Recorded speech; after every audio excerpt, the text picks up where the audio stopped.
हाय दोस्तों, फिर स्वागत है आपका मेरा इस channel learn English all type में। दोस्तों, हमारे चैनल पर आप इंग्लिश से रिलेटेड, राइटिंग से रिलेटेड कुछ ना कुछ नया चीज़ें सीखते रहते हैं। तो आज का जो टॉपिक है वो काफ़ी इंपॉर्टेंट टॉपिक होने वाला है। तो आज का हमारा जो टॉपिक है वो है काफ़ी देर से। हमारा जो टॉपिक है वो है काफ़ी देर से। तो जब इस टाइप के सेंटेंसेस हमारे बोलते हैं कि हम काफ़ी देर से आप कुछ सोच रहे हो, काफ़ी देर से मैं तुम्हारा इंतज़ार कर रहा हूँ, काफ़ी देर से मैं अंग्रेज़ी सीख रहा हूँ, काफ़ी देर से मैं देख रहा हूँ। तो जब भी हमें बोलना होता है ना काफ़ी देर से, यानी कि बहुत टाइम से, इसको हम कई बार ऐसे ही बोलते हैं। बहुत टाइम से, बहुत तो हिंदी में बोलते हैं, टाइम हम यहाँ पे इंग्लिश वर्ड यूज कर देते हैं, तो हम ऐसा भी बोलते हैं। तो इसके लिए पहले तो सबसे अच्छा वर्ड है एक इंग्लिश में, for a long. For a long, इसके लिए काफ़ी एक अच्छा वर्ड है फॉर अ लॉन्ग। ठीक है, काफ़ी देर से, इसके लिए बहुत अच्छा वर्ड है हमारा फॉर अ लॉन्ग। तो देखिए, इससे रिलेटेड पहले हम कुछ सेंटेंसेस लेते हैं, ताकि पहले हम हिंदी में लिख लेते हैं, फिर उनको इंग्लिश में बनाने का प्रयास करेंगे। लेकिन ऐसा आप डेली यूज में हमेशा बोलते हैं जिसमें हम फंसते हैं। अगर आपको स्ट्रक्चर पता नहीं होगा तो आप जरूर फंस जाएंगे। काफ़ी देर से मैं आपका इंतजार कर रहा हूँ, मैं इंतजार कर रहा हूँ, आप बोल सकते हैं I am waiting for you, मैं इंतजार कर रहा हूँ आपके लिए। बट काफ़ी देर से आपको कैसे बोलना है, तो वहाँ पर आपको फॉर ए लॉन्ग यूज करना है। आप काफ़ी देर से ये नहीं बोलेंगे मैं काफ़ी देर से आपका इंतजार कर रहा हूँ, I am waiting for you a long time. तो ये बिल्कुल गलत है। तो इसका सही स्ट्रक्चर क्या है वो हम आज इस वीडियो में क्लियर करेंगे। तो दोस्तों, ये देखिए कुछ सेंटेंसेस मैंने हिंदी में लिख लिए हैं और हम अब इनको इंग्लिश में बनाने का प्रयास करेंगे। तो सबसे पहला सेंटेंस है हमारा, काफ़ी देर से आप कुछ सोच रहे हो। अगला है, काफ़ी देर से मैं तुम्हारा इंतज़ार कर रहा हूँ। काफ़ी देर से मैं अंग्रेजी सीख रहा हूँ। काफ़ी देर से मैं सोच रहा हूँ। काफ़ी देर से मैं डांस कर रहा हूँ। काफ़ी देर से मैं देख रहा हूँ। तो देखिए, अब इनको हम यहाँ पे इंग्लिश में बनाने का प्रयास करेंगे। तो सबसे पहले हमें बड़ा सिंपल है कि काफ़ी देर से ना, अब यहाँ पे रहेगा काफ़ी देर से तो पहले लिखा है, तो क्या हम फॉर ए लॉन्ग को पहले यूज करें बाद में यूज करें, ये काफ़ी वो टॉपिक है। लेकिन मैं आपको बताऊं तो आप हमेशा फॉर ए लॉन्ग को लास्ट में यूज कीजिएगा। जो आप पहले कर रहे हैं, जो एक्शन की बात हो रही है, उसको आपको यहाँ पे पहले बनाना है। तो आपको ये दिखने में भी अच्छा लगेगा, बोलने में भी अच्छा लगेगा। आप कुछ सोच रहे हैं, ठीक है, आप कुछ सोच रहे हैं। अब देखिए, सबसे पहले तो ये है कि ये बड़ा कंफ्यूजन सा सेंटेंस है कि आप कुछ सोच रहे हैं, तो यू आर थिंकिंग या you have been thinking. You have been thinking, आपको यहाँ पे बोलना है you have been thinking. Have been thinking. अब दोस्तों, ये क्यों बोलना है, क्योंकि जब भी हमारा समय दिया होता है तो वहाँ पे हम हैव बीन का यूज करते हैं। अगर आपको टेंस से याद होंगे तो आपको टेंस से याद होने चाहिए। जब आपको टेंस से याद होंगे तभी आप यहाँ पे बना पाएंगे, तभी आप आगे बढ़ पाएंगे। काफ़ी देर से आपको सोच रहे हैं तो यू हैव बीन थिंकिंग क्यों नहीं, क्योंकि हमें यहाँ पे टाइम है। टाइम के साथ वैसे ही हमारा सिंस और फॉर आता है, तो यहाँ पे तो ऑलरेडी हमारा फॉर है। तो जहाँ पे भी समय दिया होता है वहाँ पे हम हमेशा हैव बीन का यूज करते हैं, ना कि आर का। ठीक है, तो इस टेंस को हम प्रेजेंट परफेक्ट कंटिन्यूस के हिसाब से हम इसको देखेंगे। तो काफ़ी देर से आप कुछ सोच रहे हो, पहले हम इसको बनाएंगे। आप कुछ सोच रहे हो, you have been something, sorry you have been thinking कुछ, समथिंग। समथिंग ये होगा ना, आप कुछ सोच रहे हो, you have been thinking something. फिर आएगा हमारा काफ़ी देर से, मैं आप बहुत देर से आप कुछ सोच रहे हो, आप ही यानी कि you have been something, you have been thinking something, आप कुछ सोच रहे हो।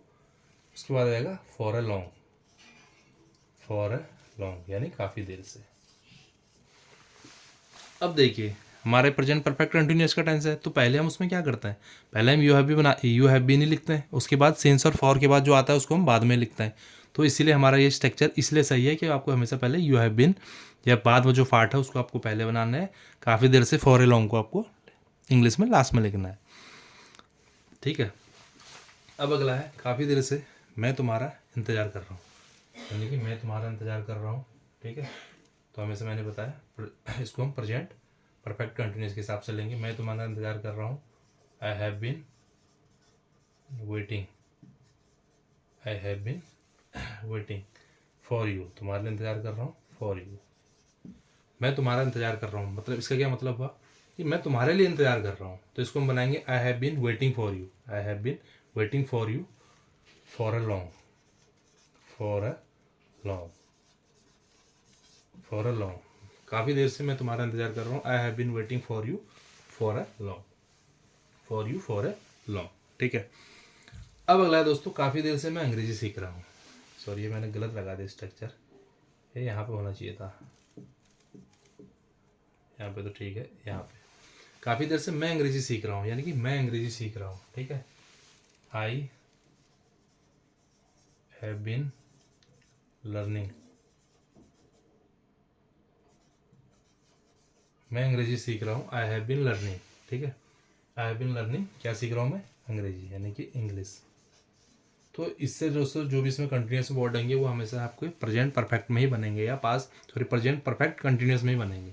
ठीक है, I have been learning English, कब से सीख रहा हूँ मैं इंग्लिश? फॉर ए लॉन्ग, यानी काफ़ी देर से, मैं काफ़ी देर से अंग्रेजी सीख रहा हूँ। I have been learning English for a long. ठीक है, अब अगला है दोस्तों, काफ़ी देर से मैं सोच रहा हूँ, मैं सोच रहा हूँ, फिर हमारा वही बनेगा प्रेजेंट कंटिन्यूस के साथ। आई हैव बीन, मैं सोच रहा हूँ, I have been thinking, I have been thinking, क्या सोच रहा हूँ वो तो यहाँ पे नहीं दिया गया, तो ये केवल ऐसे ही बनेगा। आई हैव बीन थिंकिंग, कब से सोच रहा हूँ मैं? बहुत देर से सोच रहा हूँ। I have been thinking for a long.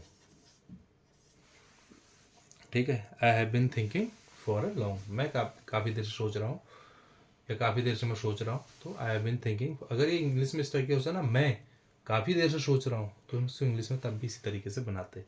ठीक है, अब अगला है, काफ़ी देर से मैं डांस कर रहा हूँ, मैं डांस कर रहा हूँ, यानी कि डांस कर रहा हूँ के लिए होगा आई हैव बीन डांसिंग।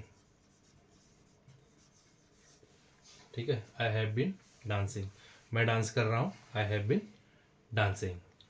काफ़ी देर से, फिर इसके लिए फिर वही बन जाएगा हमारा फॉर अ लॉन्ग, काफ़ी देर से मैं डांस कर रहा हूँ, I have been dancing for a long, I have been dancing for a long. अब अगला है दोस्तों, काफ़ी देर से मैं देख रहा हूँ, देखिए मैं देख रहा हूँ।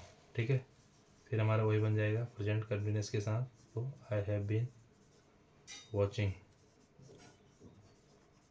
ठीक है, आई हैव बीन वॉचिंग, फिर वही काफ़ी देर के लिए हमें लिखना है for a long, for a long. ठीक है, तो काफ़ी देर से मैं देख रहा हूँ, I have been watching for a long. तो दोस्तों ये हमारा है आज का स्ट्रक्चर, क्योंकि काफ़ी इंपॉर्टेंट टॉपिक है।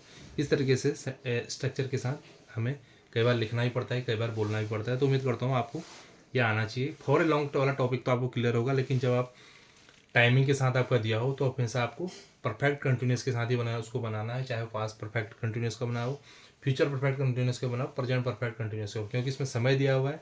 और समय दिया है तो हमारा वो कंटिन्यूस के साथ नहीं बनेगा, बल्कि परफेक्ट कंटिन्यूस के साथ वो हमारा बनेगा। तो ये था आज का स्ट्रक्चर। अगर इससे रिलेटेड कोई भी डाउट हो तो आप कमेंट बॉक्स में बताएं, जहाँ भी आपको डाउट लग रहा है तो वो हम आपका क्लियर करेंगे। तो उम्मीद करता हूँ आज का वीडियो भी आपको अच्छा लगा होगा, आज का स्ट्रक्चर भी अच्छा लगा होगा।